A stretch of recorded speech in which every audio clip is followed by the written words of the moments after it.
A pesar de que la idea de racismo científico tiene sus orígenes en antigüedad greco-romana, alcanza popularidad entre los siglos XVI y XX. El racismo fue una pseudociencia desarrollada de manera deliberada para apoyar o justificar el racismo, a través de diferentes prácticas que clasificaban individuos de diferentes fenotipos en diferentes razas, y generalmente se les jerarquizaba en superiores e inferiores. El consenso científico en la actualidad sostiene que la genética de poblaciones no apoya creencias racistas y que las razas son categorizaciones sociales y no realidades biológicas. Sin embargo, todas estas creencias pseudocientíficas recibieron apoyo por la mayor parte de la comunidad científica hasta la Segunda Guerra Mundial, donde se dio su último periodo de apogeo, apoyado por el movimiento nazi y sus simpatizantes, que al principio de la década de los 30 emplearon una retórica racial basada en el darwinismo social para promover sus políticas sociales discriminatorias. Y bajo la ciencia de la antropometría y la craniometría, se dictó las características del humano perfecto, y se concluyó que la raza aria sería la más próxima a este. Para promocionar esta idea, publicaron una cantidad relativamente alta de libros fundamentados en estudios anteriores que sostenían la idea de la clasificación de poblaciones humanas en razas fisiológicas y psicológicamente diferenciadas a través de mediciones antropométricas, que pueden ser calificadas como superiores o inferiores. Popularizaron esta pseudociencia como una realidad científica y acabaron de convencer a la población alemana de tener características físicas superiores, por lo que debían reclamar esta posición privilegiada frente a las demás naciones. Pero el afán del líder nazi Adolf Hitler fue consolidar la llamada raza perfecta y apoyó varios estudios antropométricos que permitían diseñar las medidas del humano perfecto, que solo podía surgir a partir de la raza aria. Finalmente, tras la derrota de la Alemania nazi en la Segunda Guerra Mundial, el racismo científico entró en declive y fue formalmente condenado por un elevado número de países y organizaciones internacionales. Especialmente fue relevante la Declaración Antirracista de la UNESCO, en su Declaración a Cuestión Racial de 1950, donde expresaba que la raza como hecho biológico y el mito de la raza deben ser claramente diferenciados.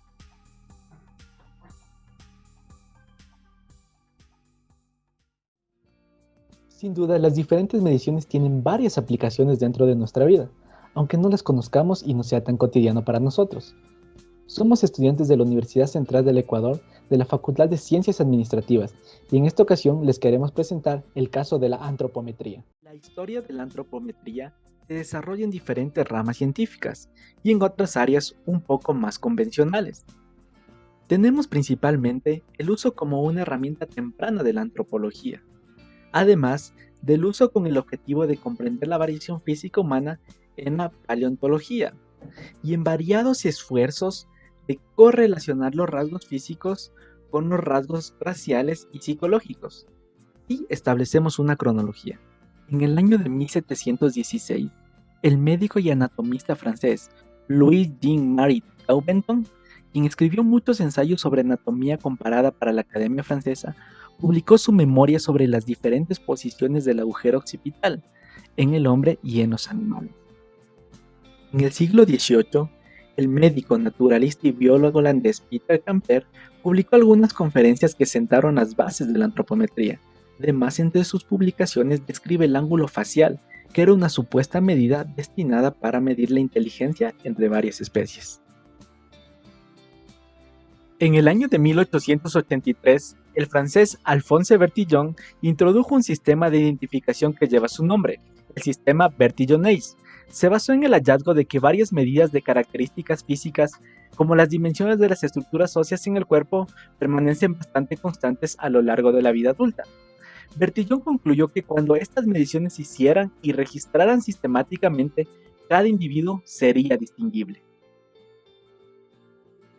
En el siglo XX, el profesor de anatomía Anders Betzius utilizó por primera vez el índice cefálico en antropología física, con el objetivo de clasificar restos humanos antiguos hallados en el continente europeo. Esta investigación siguió en desarrollo en los científicos Geoffrey Saint-Hilaire y Paul Broca. En el mismo siglo, Samuel George Morton Afirmó que podía juzgar la capacidad intelectual por la capacidad craneal, bajo la premisa de que un cráneo grande implicaba un cerebro grande que se traducía en una alta capacidad intelectual. De igual forma, César Lombroso, el fundador de la criminología antropológica, afirmó ser capaz de identificar científicamente los vínculos entre la naturaleza de un crimen y la personalidad o apariencia física del delincuente. A principios del siglo XX, el anatomista y fisiólogo alemán Franz Joseph Gall desarrolló la cranioscopía, un método para determinar la personalidad y el desarrollo de las facultades mentales y morales en base a la forma externa del cráneo. Durante la década de 1940, el psicólogo estadounidense William Herbert Sheldon utilizó la antropometría al evaluar sus somatipos, según los cuales las características del cuerpo humano pueden traducirse en características de la mente. Las teorías del racismo científico se hicieron populares en la figura prominente de Georges Bachar de la Pau, quien en su obra traducida al español como El Ar y su papel social, a través de mediciones antropométricas dividió a la humanidad en varias jerarquizadas y diferentes razas.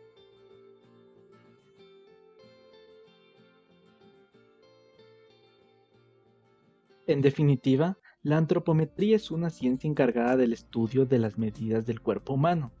Dichas medidas son tomadas por la longitud de los huesos, músculos y de la forma de las articulaciones, y varían dependiendo de las regiones. Al obtener las medidas del cuerpo del ser humano, de acuerdo con las diferentes estructuras morfológicas, se elaboran estándares que ayudarán a determinar dimensiones y medidas adecuadas para el desarrollo de estudios ergonómicos y para la elaboración de mobiliarios y objetos, clasificándolos y agrupándolos dentro de rangos específicos para partir con la elaboración de espacios y estructuras adecuadas de lo que se desea construir. Además, durante los primeros años de vida resulta trascendente monitorizar el crecimiento físico mediante la medición secuencial de peso y talla de los infantes. Para realizar todas estas actividades de medición, se cuenta con diferentes variables antropométricas. Estas son definidas como medidas lineales, generalmente referidas en al menos un punto de referencia o una altura definida. Considerando a varios autores y sus definiciones, se puede conceptualizar que son características que se pueden medir, tipificarse y expresarse en una unidad de medida. Existen diferentes clasificaciones y estudios sobre las variables antropométricas, realizados por los diferentes países e instituciones. En nuestro caso se expondrán las recomendaciones de la ISO 7205. Entre las principales tenemos envergadura, brazo extendido con el puño encontrándose la persona de pie.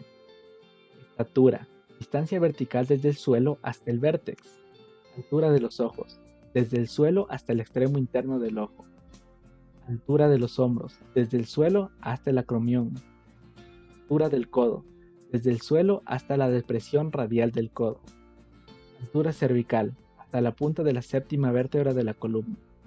Altura del pubis, la parte media del cuerpo. Altura de la rodilla, distancia del suelo a la rodilla. Además tenemos la altura sentado, desde el asiento hasta el punto más alto de la cabeza, la altura de los ojos sentado, desde el asiento hasta el extremo interno del ojo, altura de los hombros sentado, desde el asiento hasta el acromión, altura del codo sentado, desde el asiento hasta el punto más bajo del codo, altura de la rodilla sentado, desde la planta del pie hasta la superficie superior del muslo, anchura de las caderas sentado, que es la anchura del asiento, y la anchura del cuerpo sentado, que también nos permite medir la anchura del asiento. La medición de la longitud de la parte baja de la pierna, que complementa los estudios de anchura del asiento.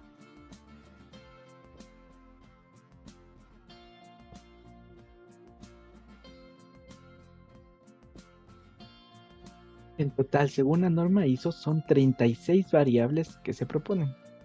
Dadas las diferentes mediciones que se pueden aplicar en antropometría, podemos identificar dos tipos de las mismas. La antropometría estática o estructural es aquella cuyo objeto es la medición de dimensiones estáticas, es decir, aquellas que se toman el cuerpo en una posición fija y determinada. Para esto tenemos varios instrumentos, entre ellos la báscula, que nos permite medir el peso de una persona. También tenemos el tallímetro, que es aquel que nos permite medir la estatura de una persona. Tenemos el antropómetro, que se utiliza en la nutrición para medir alturas, longitudes y grandes diámetros. el paquímetro o pie de rey, que nos permite medir diámetros corporales, en concreto los pequeños diámetros. También tenemos el plicómetro, que nos permite medir pliegues cutáneos a través de los cuales podemos calcular la grasa corporal. Además tenemos la cinta métrica, que es el instrumento básico utilizado por todo nutricionista. Continuando con el estudio de los tipos de antropometría, tenemos a la dinámica, que se encarga del estudio de las dimensiones dinámicas o funcionales, las que se toman a partir de las posiciones de trabajo resultantes del movimiento asociado a ciertas actividades. Para capturar todos estos movimientos tenemos diferentes instrumentos de medición, como el equipo de termografía infrarroja, que es una cámara detectora de imágenes termográficas. También tenemos el SINCAP, que no utiliza ningún ASIA ni otro tipo de radiaciones y nos permite capturar datos en movimiento a través de datos. Body Scanner, que utiliza 4 cámaras que nos permiten captar movimientos a través de las cámaras en 8 segundos. El Kine, que no utiliza ninguna conexión cableada y captura imágenes de buena calidad. Y las diferentes apps móviles disponibles en los celulares inteligentes. La antropometría, considerada como la ciencia que estudia las medidas del cuerpo humano con el fin de establecer diferencias entre individuos, se encarga de recopilar y analizar datos, que son de mucha utilidad para las diferentes ciencias. Entre las principales tenemos a la arqueología, con la cual la antropometría comparte diferentes herramientas como utensilios e instrumentos, y además medidas estandarizadas para diferentes valoraciones. La antropometría es muy importante en arquitectura, ya que el hombre vive relacionando su figura con el espacio que lo rodea, y además busca estar en los espacios que lo hagan sentir cómodo y en ambientes agradables en relación a su escala. En administración, que busca realizar un adecuado diseño de los sistemas de trabajo para así lograr optimizar el desempeño, proporciona herramientas de medición y estandarización para este objetivo.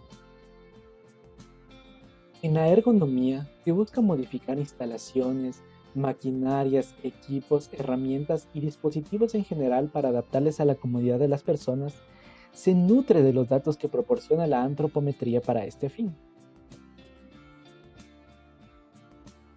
La biomecánica es un área de conocimiento interdisciplinario que estudia los fenómenos naturales que ocurren en el cuerpo humano u otras consecuencias dadas por la aplicación de fuerzas de diverso origen y sirve para medir el rendimiento de acuerdo con la optimización del gasto energético.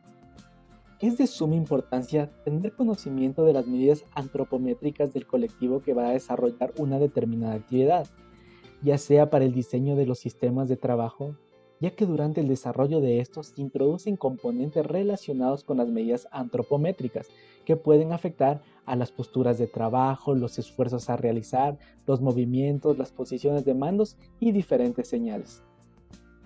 De igual forma, la biomecánica aporta mucha información a la antropometría. La podemos analizar desde 3 aspectos. La biomecánica deportiva, que estudia al ser humano desde el punto de vista del rendimiento máximo. La biomecánica ortopédica, estudia al ser humano desde el punto de vista de las posibles discapacidades físicas. La biomecánica ocupacional, que estudia al ser humano desde el punto de vista de una tarea, que debe diseñarse para el 90% de las personas sin sobrepasar valores que puedan originar daños.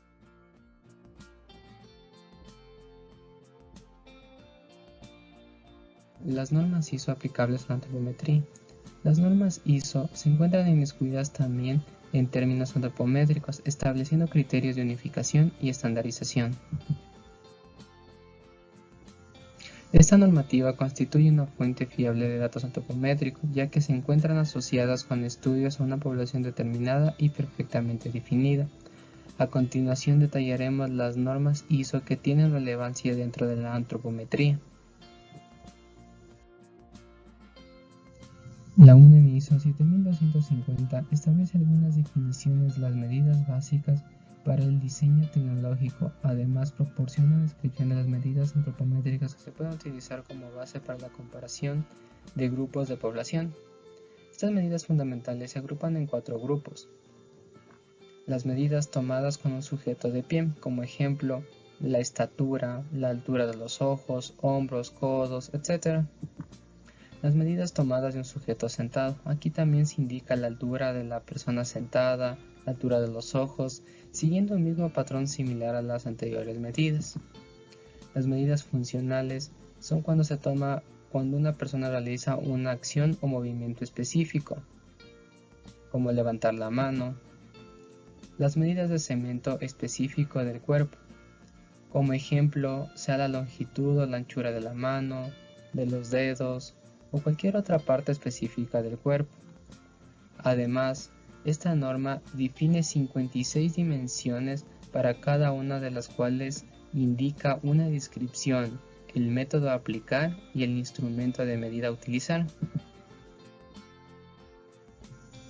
La UNEN ISO 15535 menciona los requisitos generales que deben cumplir para el establecimiento de la base de datos antropométricos, así como los informes derivados de la misma, que guarda una estrecha relación con la norma 7250. La UNEN ISO 20685 trata de la metodología de exploración tridimensional, es la cual detalla y establece la metodología para crear bases de datos antropométricos compatibles en el ámbito internacional, mediante la exploración 3D, gracias a los escáneres tridimensionales.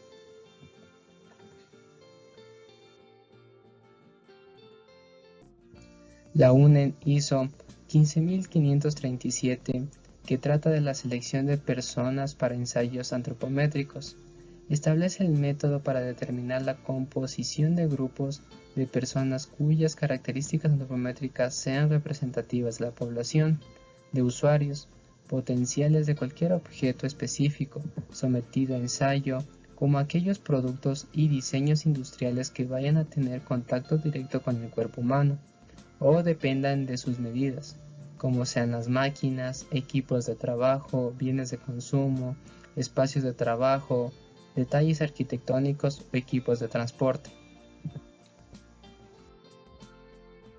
UNEN 547, que trata de la seguridad de máquinas, en la cual determina ciertas dimensiones de las personas.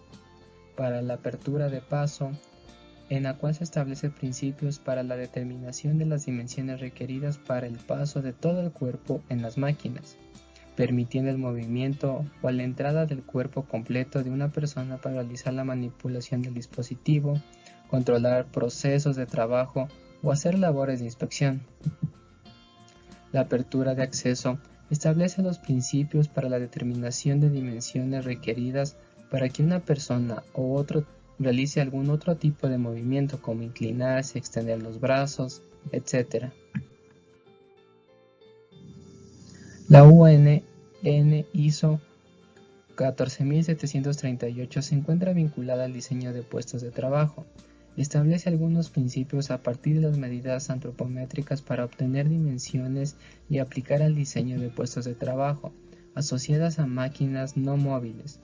Especifica los requisitos para los equipos cuanto espacio para el cuerpo durante la operación normal, en la posición sentada o de pie, pero no contemplan actividades de mantenimiento o reparación y limpieza.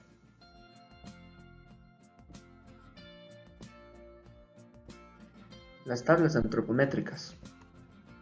Las tablas antropométricas nos sirven para ingresar valores como la altura, el peso, las circunferencias corporales y el grosor del pliegue de la piel, y estos expresarlos estadísticamente.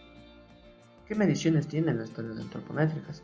Tienen perímetros, tienen diámetros, tienen pliegues. Dentro del perímetro y el diámetro tenemos mediciones en posición de pie como son la altura de los ojos, anchura del tórax, perímetro de la rodilla, perímetro de la pierna, alcance vertical del brazo, entre otros. De igual manera tenemos mediciones en posiciones sentados como lo son la altura sentado normal, altura sentado erguido, altura de los ojos, perímetro de la cara, entre otros.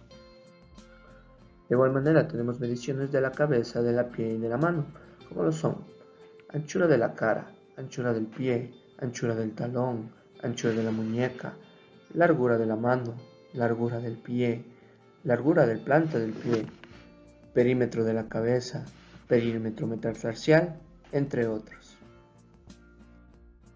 De igual manera tenemos mediciones en posición de pie lateral. En esta podemos medir también la anchura del codo, anchura de la rodilla, anchura bicrestal, perímetro umbilical, gluteal y perímetro del brazo. También la largura lateral del brazo. Dentro de las mediciones de los pliegues tenemos el pliegue bicipital, el pliegue tricipital, el pliegue del muslo, el pliegue del pecho, el pliegue axilar, el pliegue de la pierna, entre otros. Todos estos valores estudiados y obtenidos se pueden expresar en las tablas antropométricas estadísticamente como muestra, media y percentiles.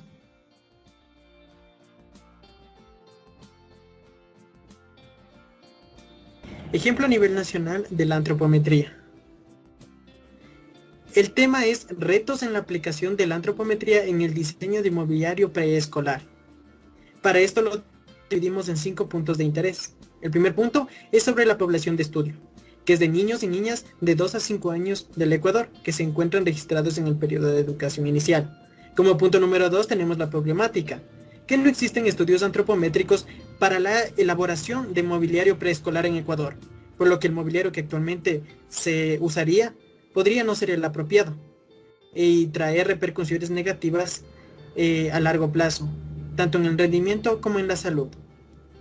El punto número 3 es sobre la propuesta de solución, que es elaborar una tabla antropométrica mediante un análisis comparativo dentro de la misma población, para establecer si se debería realizar una tabla antropométrica mixta o combinada, además de un análisis de calce del mobiliario actual. Como punto número 4 tenemos el desarrollo. Se tomó 12 medidas antropométricas a cada niño, de un tamaño de 400 niños y niñas de centros públicos y 400 de niños y niñas de centros privados. Todo esto del Distrito Metropolitano de Quito. Para el análisis comparativo se plantearon 2 hipótesis. La primera, si existe diferencia entre la media de los niños y las niñas, y la segunda, si existe una diferencia entre las medias de los niños y niñas, pero de centros públicos y centros privados. Para este desarrollo se utilizaron 5 tablas. La primera y la segunda nos indica mediciones antropométricas adecuadas, mientras que la 3-4 nos da recomendaciones tanto en medición de silla como en mesa. La tabla número 5 nos muestra sobre la evaluación mobiliaria para poblaciones mixtas. A continuación, mostraré cómo se hizo el uso de la tabla número 1, que son las mediciones antropométricas. En este caso utilizaremos la estatura como ejemplo. Nos muestra cómo se hace el procedimiento, que es ponerle en posición de atención antropométrica al sujeto, hacer coincidir la línea media sagital en la cinta métrica para medir de manera correcta. Así para cada una de las mediciones antropométricas que se van a utilizar en el desarrollo de este caso. En la tabla número 2, que también tiene que ver con las indicaciones para las mediciones antropométricas, existe una variación. Tanto la medición antropométrica que se utilizará es el ejemplo de la estatura. Pero aquí aparece la descripción de cómo debemos hacerlo de manera más detallada.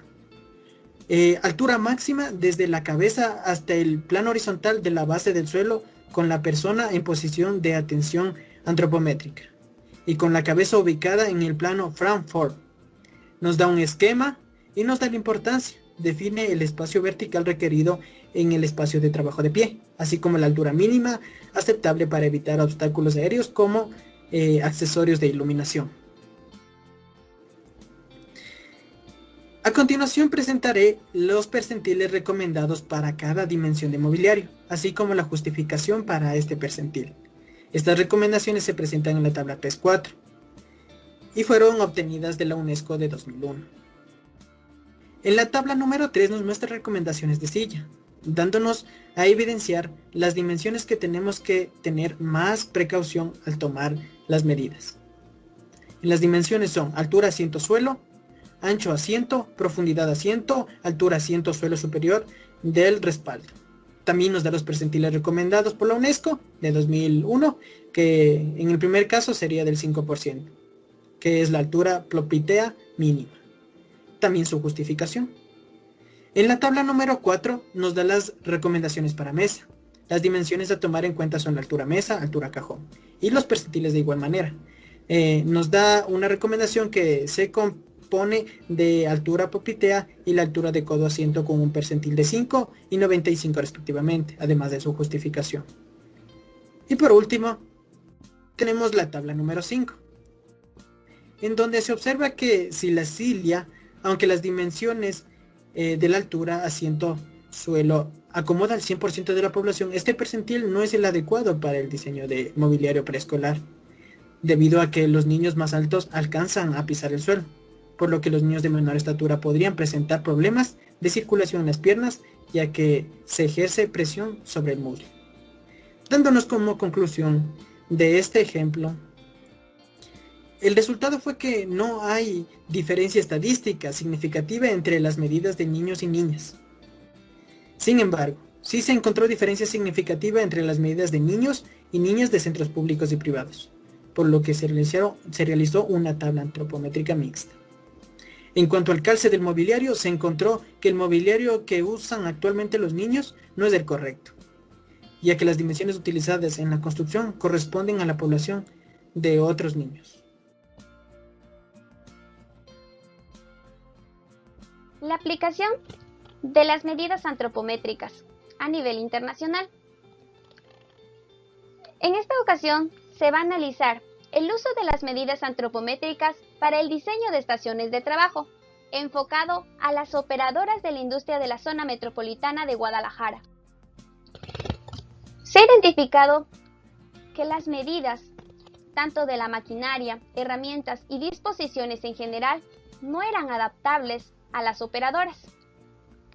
También que llegaron a presentar problemas de salud debido a las malas instalaciones.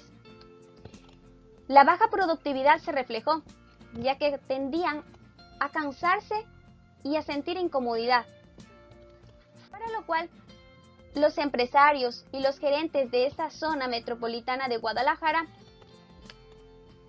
tuvieron la siguiente propuesta. Primero, llegar a definir las medidas antropométricas, que será el insumo para que se logre en sí llegar a diseñar las estaciones de trabajo bajo principios ergonométricos. El procedimiento que se realizó fue: se definió estadísticamente el número de la muestra, luego se procedió a seleccionar las variables más importantes.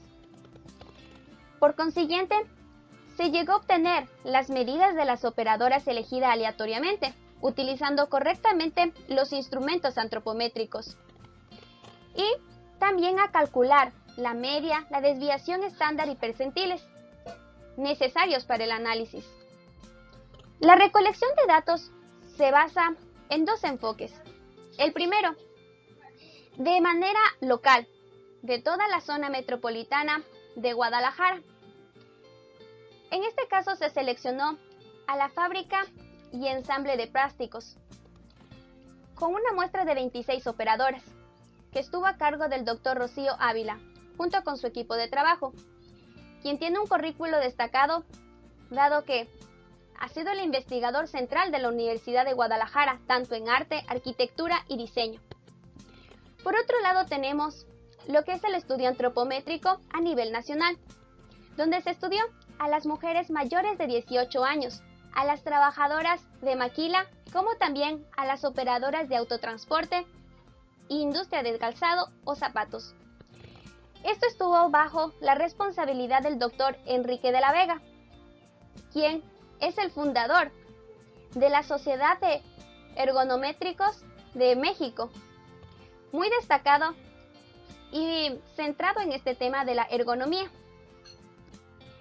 para lo cual también se tiene la variabilidad antropométrica, que se ligó a 3 medidas antropométricas. La primera, percentil 5, que dará a conocer los valores de las personas que tienen menores dimensiones, como también dará a conocer los valores de las personas que tienen mayores dimensiones, y el percentil 50, que dará a conocer los valores promedios de la población. Con estos escenarios se procedió a analizar al ser humano, dividiéndolo de la siguiente manera. Primero, en posición de pie, y segundo en posición sentado. Una vez analizados se obtuvieron los siguientes datos: posición de pie, posición sentado, también se obtuvo mediciones de la cabeza, de pie y mano,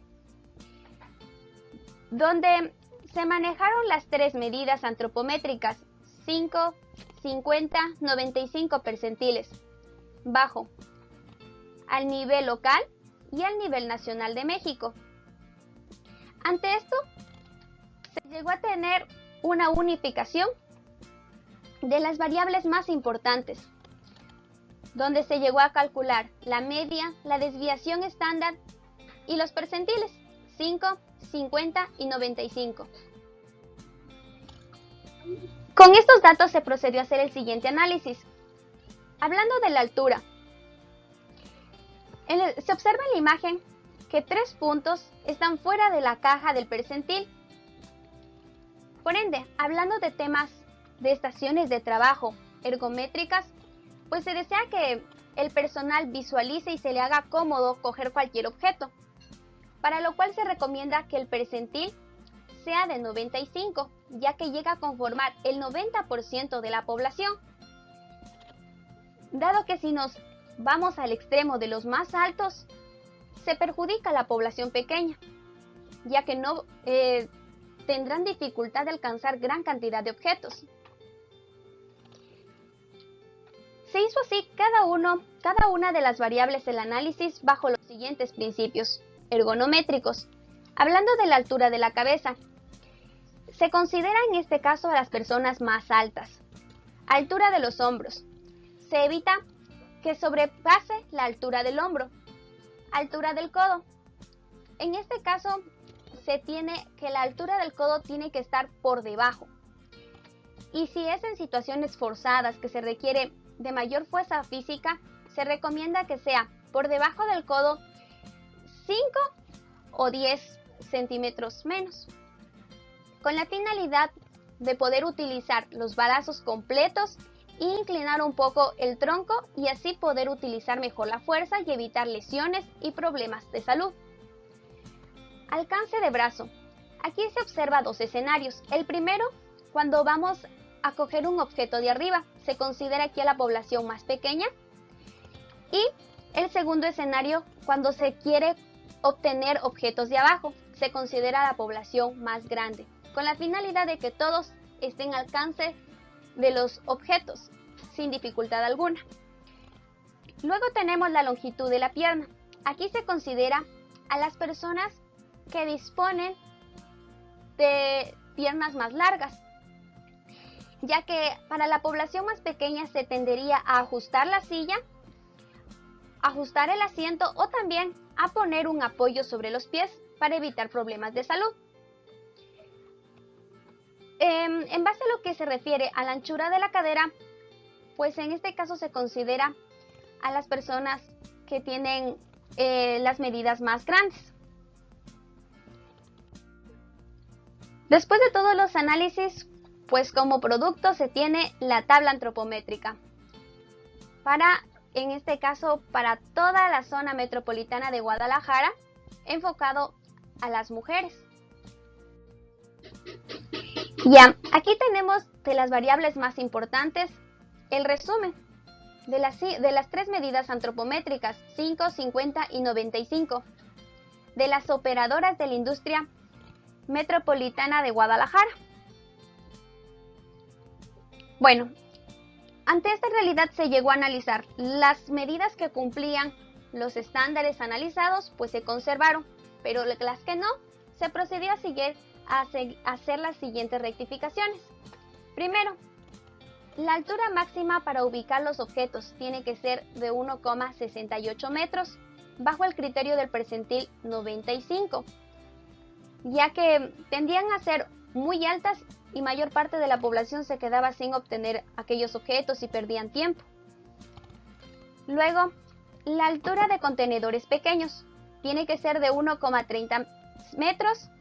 Y por último, la altura de la base de la mesa. Esta tiene que ser de 0,89 metros, ya que las mujeres o las operadoras tienden a estar paradas y también no necesitan una visualización aguda.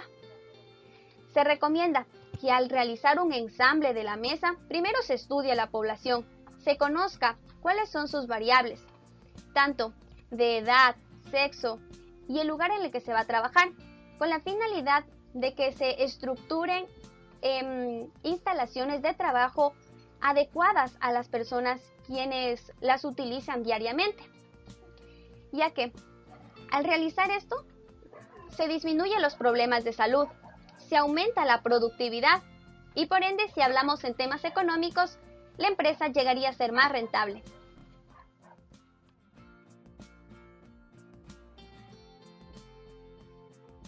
El 7 de febrero del año 2021, todos los ecuatorianos estamos llamados a ejercer nuestro derecho al voto. En esta ocasión elegimos presidentes, vicepresidentes, asambleístas nacionales, provinciales, miembros del Parlamento andino. Y dado que en esta ocasión ha habido una cantidad abrumadora de candidatos que pretenden el puesto de primer mandatario, el Consejo Nacional Electoral planteó una estrategia para que todos los ecuatorianos podamos conocer a los que están interesados en llegar a este puesto. Por lo que organizó un debate nacional de carácter obligatorio, donde todos los candidatos debían asistir y contestar una serie de preguntas que fueron formuladas por un consejo especial y que estaban agrupadas en 4 ejes temáticos que son de interés nacional. Específicamente en el eje temático de educación, salud y grupos vulnerables, la señorita moderadora cuestionó al candidato Lazo acerca de la desnutrición crónica infantil. Veamos cómo pasó este momento. Lazo. La desnutrición crónica infantil tiene efectos negativos en el desarrollo durante la primera infancia, en el rendimiento escolar y luego en la productividad laboral, limitando así las oportunidades de las personas y el crecimiento económico también del país. Ecuador muestra la segunda peor tasa de desnutrición crónica infantil de toda la región. ¿Qué acciones tomaría usted para reducir la desnutrición crónica infantil? Tiene 1 minuto, 2 minutos. El candidato brindó su opinión acerca de este tema y las políticas que plantea aplicar para solucionarlo. Sin embargo, después se alejó un poco de lo que debería haber sido su respuesta. Pero bueno, esto es algo que no nos compete en este momento. Efectivamente podemos comprobar lo que se plantea en la pregunta que se hizo en el debate. La desnutrición crónica infantil en el Ecuador en niños menores de 2 años pasó del 24% en el año 2012 al 27.2% en el año 2018. Y en niños menores de 5 años cayó del 25.3% al 23% en relación del 2012 al 2018. En este rango de tiempo podemos ver que hubo un decrecimiento. Sin embargo, hacer datos estadísticos siempre se considera un margen de error que está planteado en este caso. Y dada la cercanía de los datos, podemos asumir que no hubo una disminución real de la desnutrición crónica infantil en el Ecuador. La CEPAL hizo un estudio reciente que fue presentado a inicios de este año, en enero para ser exactos, donde planteaba los diferentes estudios que había realizado a lo largo del tiempo, desde 1994 hasta los datos más recientes que abarcan estudios desarrollados en el 2020 y presentados en el 2021. Como podemos ver aquí, el Ecuador es el segundo país de la región que tiene la mayor tasa de desnutrición infantil, específicamente en esta parte. Aunque estamos muy por debajo de Guatemala, estamos por encima de países como Haití, que es considerado uno de los países más pobres de la región, y la misma Venezuela, que es una nación que, como hemos visto, ha tenido varios problemas que superar y se ha visto complicada por las diferentes circunstancias políticas y económicas que han enfrentado al país y han dividido y han ocasionado una crisis brutal. Sin embargo, tiene una tasa menor que el Ecuador. La situación es bastante complicada. En Ecuador, 1 de cada 4 niños y niñas menores de 5 años sufre de desnutrición crónica. La situación es más grave para la niñez indígena. 1 de cada 2 niños la padece y 4 de cada 10 presenta cuadros de anemia. ¿Pero qué efecto tiene la desnutrición crónica infantil en la niñez ecuatoriana? Bueno, tal y como se planteó en la pregunta, hay muchos estudios que afirman que tiene limitantes tanto físicos como intelectuales. En la parte física, los niños están condicionados a convertirse en adultos de baja. Y en la parte intelectual, limita la capacidad de aprendizaje, evitándoles obtener logros educativos considerables, que a su vez se traducen en reducción de oportunidades laborales y, por ende, reducción de ingresos, que se ven afectadas a todas las familias que pertenecen a estos grupos. Y sin duda esto tiene una afectación a nivel nacional. Afecta tanto en la economía como en la política, en diferentes campos que engloba todo lo que conlleva vivir en sociedad. Lo mencionado anteriormente podemos comprobarlo a través de evidencias estadísticas. En esta gráfica podemos ver un estudio desarrollado en donde se compara el coeficiente intelectual con el estado nutricional. Como podemos ver, genera una correlación fuerte positiva de 0.56. Esto nos da a entender que sin duda el coeficiente intelectual está relacionado con el estado nutricional de la persona. Dados todos estos problemas que han surgido en el Ecuador y que afectan directamente a la niñez, la UNICEF, el organismo internacional por excelencia que vela por los derechos de los niños, niñas y adolescentes, está presente con diferentes políticas e inclusive con financiamientos y programas que buscan solucionar este problema. Dentro de su estudio planificado, 5 puntos esenciales que deben ser tratados y que deben ser resueltos de manera urgente. Ha planteado la articulación y coordinación territorial a través de mesas interinstitucionales. Lo que busca es generar una vinculación de todos los organismos que deben actuar en conjunto para solucionar esta problemática, a través de ministerios, secretarías y las diferentes entidades de gobierno que abarcan todo un organismo central que buscaría solucionar este problema y afrontarlo de una manera integral. En el fortalecimiento de la alianza del sector público y comunitario que busca mejorar la calidad y sostenibilidad del agua potable. Sin duda el agua potable es el recurso natural por excelencia para garantizar la salud de las personas. Y sin duda, a través de diferentes conversaciones y acuerdos entre comunidades y el gobierno, se puede garantizar el acceso al líquido vital. También tenemos la implementación de centros culturales para la promoción de la salud y la nutrición. Un estudio ha confirmado que padres y madres educadas en un cierto grado, los hijos tienden a tener menos posibilidades de desnutrición. A padres y madres que no han recibido la educación correcta o tienen un menor grado educativo, sus hijos tienen mayor posibilidad de sufrir desnutrición. Por eso este eje es uno de los fundamentales. En la capacitación de los equipos en equipos de salud y servicios sociales también se aborda la parte donde se debe implementar diferentes técnicas para poder afrontar este problema de manera óptima, a través de la generación de evidencias, que es específicamente en la parte que nos vamos a centrar nosotros. La generación de evidencias plantea que se deben tomar datos estadísticos que permitan plantear escenarios futuros y que permitan analizar la situación de una manera más acertada para tomar las decisiones correctas. La gestión de todos estos puntos le compete a la Secretaría Técnica Plan Toda una Vida, que surgió en el gobierno de Lenín Moreno y al que se le encargó la responsabilidad de desarrollar todos los planes sociales que mantiene el gobierno de manera coordinada con los diferentes ministerios para solucionar estos problemas medulares del país. Específicamente el problema que nosotros estamos tratando, que es la desnutrición crónica infantil, lo resuelve a través de su programa Misión Ternura, que busca solucionar este problema en los primeros 1000 días del niño, esto quiere decir en el embarazo incluso, y posterior unos años después, que son las partes estratégicas donde debe ser abordada la nutrición para evitar posibles problemas en desnutrición. Como hemos visto, varios organismos se han involucrado en esta problemática que tiene el Ecuador, muchos de ellos de carácter internacional, que han brindado su apoyo logístico y diferentes estudios para que se solucione este problema lo más pronto posible. Específicamente la Organización Mundial de la Salud, en su tratado acerca del problema que surge en el Ecuador, sugirió utilizar la ciencia de la antropometría y mediciones antropométricas para solucionar este problema.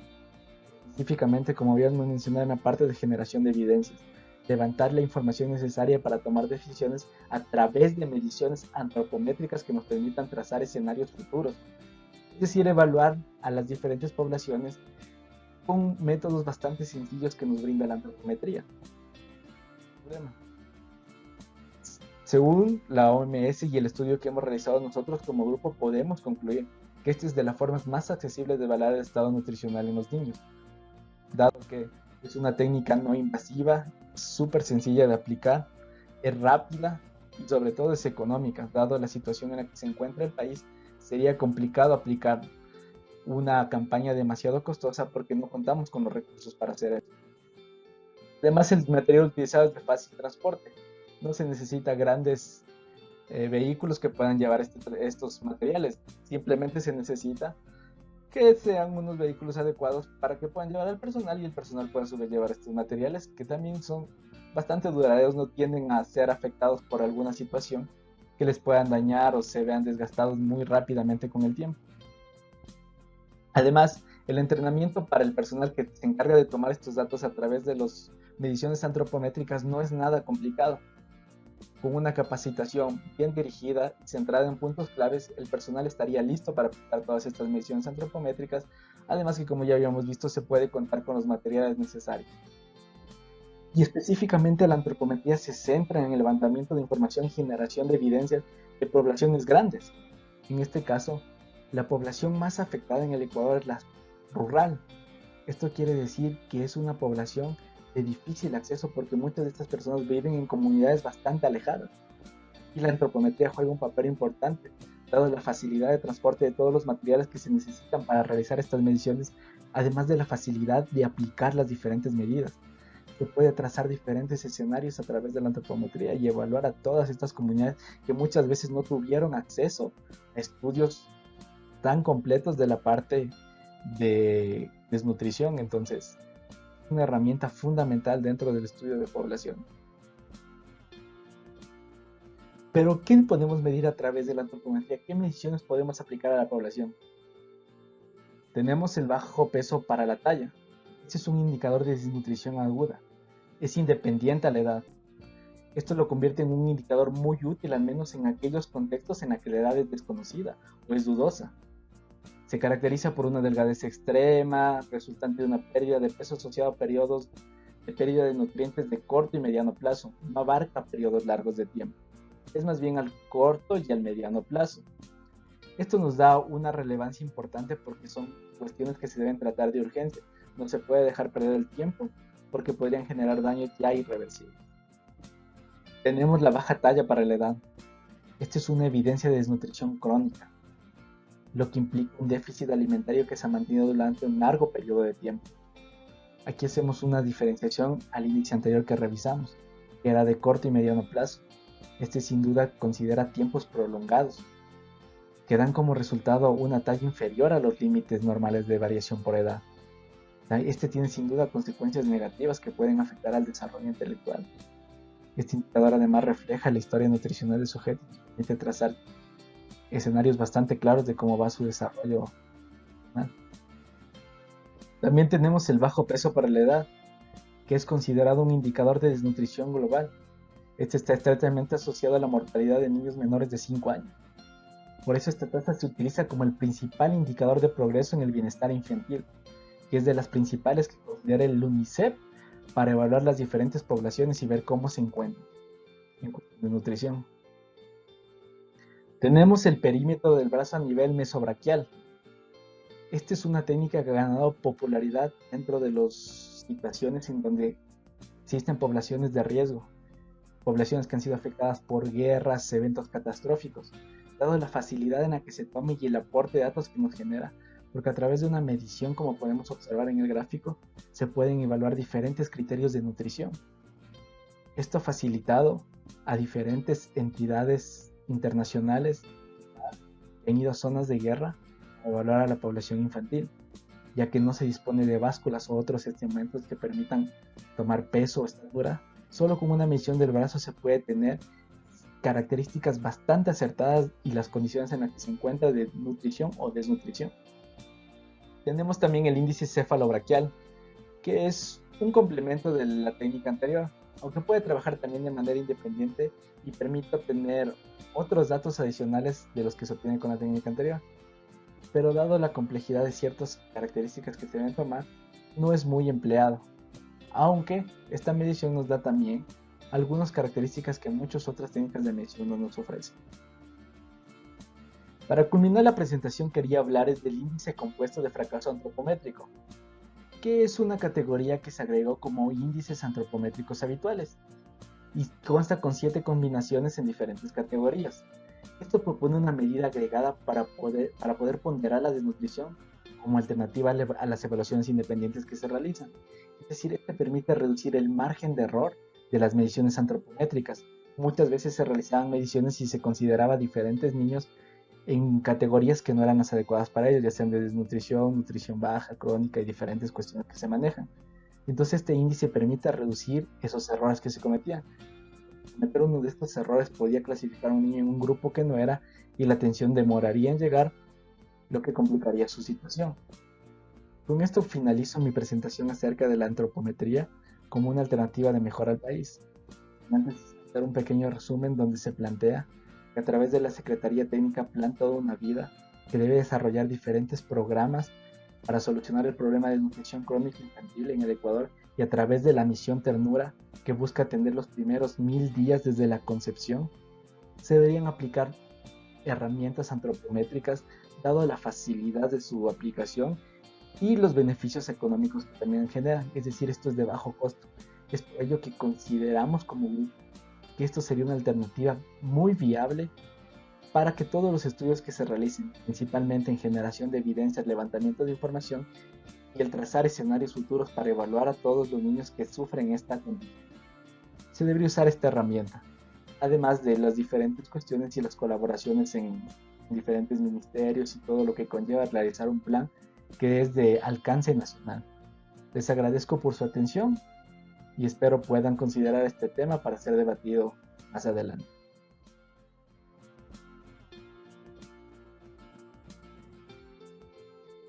Como conclusiones, tenemos que la antropometría es una técnica que permite analizar la composición corporal y proporcionalidad de cada individuo con el propósito de conocer cómo ésta afecta a su rendimiento y estandarizar ciertas características a través de rasgos de referencia. La antropometría está relacionada con varias ciencias. Entre las más destacadas son arqueología, arquitectura, biomecánica, administración y ergonomía. Le contribuye la arqueología en la descripción cuantitativa del origen y evolución del ser humano, a la arquitectura en el diseño y construcción de instalaciones cómodas para el usuario. A la biomecánica le permite conocer con mayor precisión la aplicación de fuerza, movimiento y gasto energético del ser humano.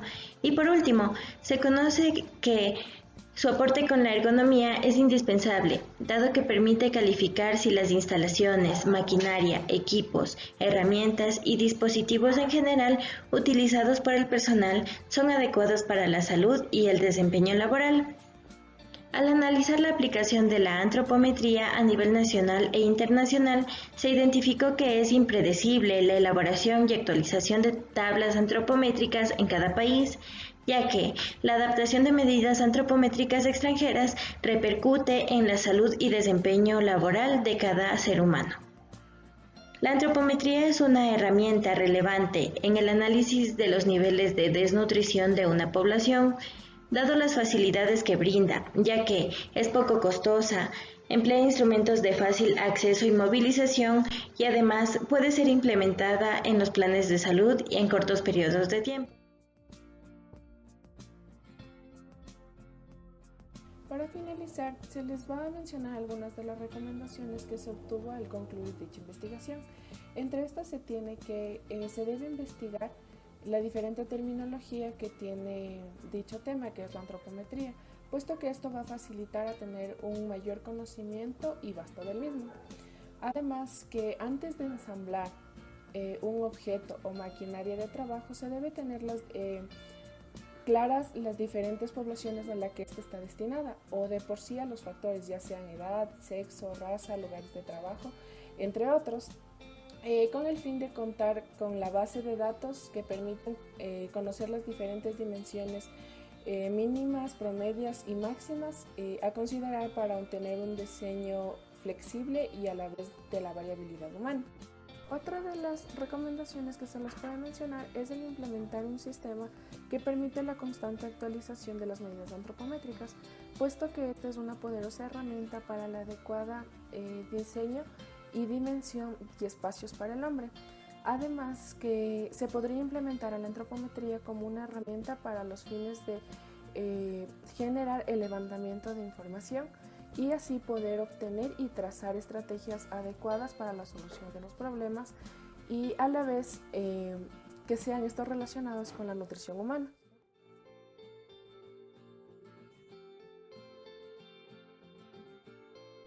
Referencias. Para finalizar, hemos realizado un proceso de investigación encaminado a conocer, interpretar y comprender la realidad sobre la antropometría. Utilizamos diferentes tipos de fuentes de información primarias y secundarias, entre ellas de libros, revistas, ensayos, sitios web, de países como España, México, Ecuador, Estados Unidos, entre otros. Entre las fuentes más relevantes tenemos las siguientes: enfoques teóricos en arqueología, dimensiones antropométricas de la población latinoamericana, antropometría y biomecánica, sistema de medición antropométrico para postura sedente, medidas de aptitud física y resultados de salud en la juventud. En base a estas funciones realizamos un análisis de la información para la misma plasmarla y transmitirla, dando como resultado la formación de conciencia de análisis y reflexión, lo cual es de suma importancia para las aportaciones y mejoras que se pueden realizar en la sociedad. Una vez analizado el origen, la trayectoria, definición, como también la relación con otras ciencias que tiene la antropometría, casos reales a nivel nacional e internacional, y una propuesta de mejora para nuestro país, Ecuador. Una vez conocido lo importante e indispensable que es la antropometría para el ser humano, se les invita a que descubran más sobre este hermoso mundo de la antropometría. Por ende, el grupo conformado por Erika Báez, Alex Chimbolema, González David, Hurtado Anthony, Jerez Alison, Pacheco Abigail, Pastuña Cristian y Cristian Quintana les agradece por su atención.